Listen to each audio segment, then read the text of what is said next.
नव्याची पौर्णिमा 2026 दिनांक 1 फेब्रुवारी 2026 रोजी येणाऱ्या माघ पौर्णिमेला नव्याची पौर्णिमा असं म्हटलं जातं। ही पौर्णिमा संपूर्णपणे आपली कुलदेवी, कुलदैवत आणि त्यांचे कुळाचार यांना समर्पित आहे। हा माघ पौर्णिमा किंवा नव्याच्या पौर्णिमेचा दिवस विशेष करून पश्चिम महाराष्ट्रामध्ये मोठ्या उत्साहात साजरा केला जातो। ज्या कुटुंबांची कुलदैवत जेजुरीचा खंडोबा, पालीचा खंडोबा, इतर ठिकाणचा खंडोबा, ज्योतिर्लिंग, सिद्धनाथ जोगेश्वरी, कोल्हापूर महालक्ष्मी, चिंचणी मायाका, श्री रेणुका देवी या देवता आहेत आणि इतर देवी देवता आहेत, ते लोक या दिवशी विशेष करून पुरणपोळीचा म्हणजेच नवीन धान्याचा स्वयंपाक करून आपल्या कुलदेवतांच्या मंदिरांमध्ये जाऊन त्यांना हा नैवेद्य अर्पण करतात। या कुलधर्म कुलाचाराच्या नैवेद्यामध्ये विशेष करून पुरणपोळी, कडबू, दही भात, आंबील या सर्व पदार्थांचा म्हणजेच नवीन धान्यापासून बनलेल्या पदार्थांचा समावेश असतो। हे सर्व नैवेद्य बनवून आपल्या कुलदेवी आणि कुलदैवतांच्या मंदिरांमध्ये जाऊन हा नैवेद्य अर्पण केला जातो। ज्यांचे कुलदेवी आणि कुलदैवत मंदिर लांब आहेत अशी लोक आपल्या देवघरामध्ये हा नैवेद्य अर्पण करतात। तसेच ज्या लोकांचा काही कारणानिमित्त वर्षभर कुलधर्म किंवा कुलाचार थांबलेला असतो किंवा केलेला नसतो अशी लोक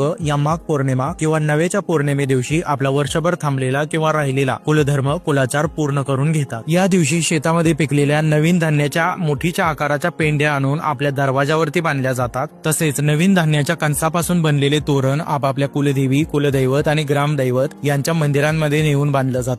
महाराष्ट्राच्या विविध भागांमध्ये हा नव्याच्या पौर्णिमेचा म्हणजेच माघ पौर्णिमेचा सण हा आपापल्या पिढ्यांनुसार चालत आलेल्या विविध परंपरा आणि पद्धतींनुसार मोठ्या उत्साहामध्ये साजरा केला जातो।